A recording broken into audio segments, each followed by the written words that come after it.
Back in the zone, real estate activity in the D.C. area slowing down significantly, undoubtedly influenced by uncertainty about high mortgage rates, tariffs, Mideast turmoil. While home buyers and home sellers are pretty jittery, there are some positive trends to talk about.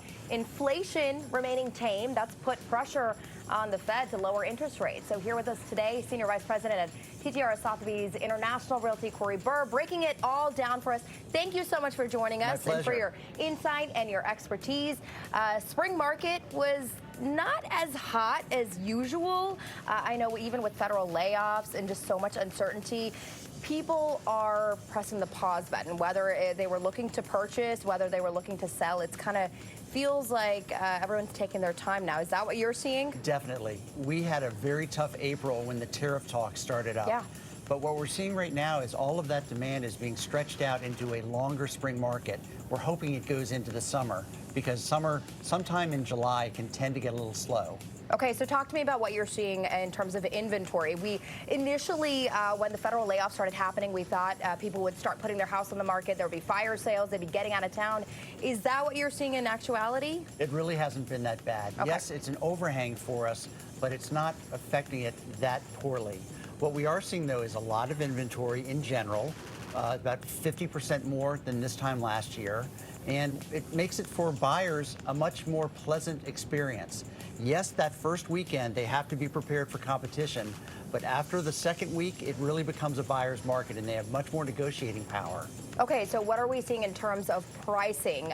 You know, I see this meme floating around that it's like when it's time to put in your home offer now, it's time to be disrespectful. Where in the past, it was really that seller's market and you were skipping inspections and you were going above ask, you were throwing down all cash. Now, as you said, more so a buyer's market. Yes, so after the second week, most likely, a buyer is free to come in with a lower price, with perhaps a seller credit towards closing costs, an inspection contingency, an appraisal contingency, and a financing contingency.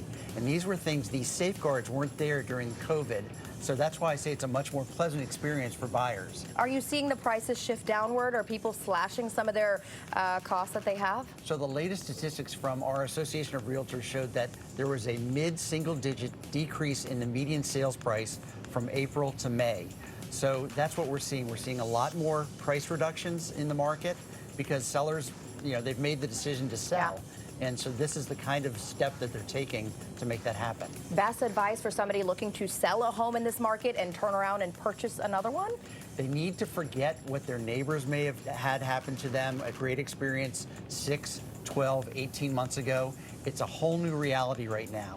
They need to do their best to put their feet into the buyer's shoes. What would make a buyer want to buy their house? Helping out with credit, closing cost credit really helps. Maybe putting on a new roof, changing out the appliances, putting in a new air conditioning and furnace system, and maybe even a new hot water heater. All these things are going to make a buyer much more likely to fall for their house. All right, great advice. Corey Burr from Sotheby's, thank you so much for sharing your expertise with us. Always good to see you. Thank you.